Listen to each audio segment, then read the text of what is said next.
meron po ba kayong panukalang batas sa aming mga vendor para hindi po kami maparis pag kami nagtitinda?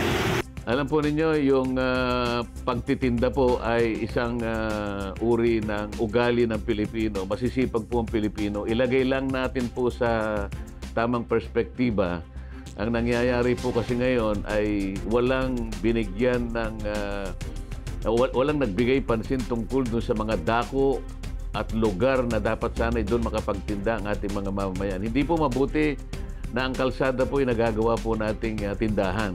Pati po ang inyong kaligtasan ay nasasakripisyo dyan. Pagtuunan po natin ang pansin yan, kaugnay po dun sa aming malawak na pananaw na kailangan po lahat ay matuto doon sa tinatawag na social entrepreneurship.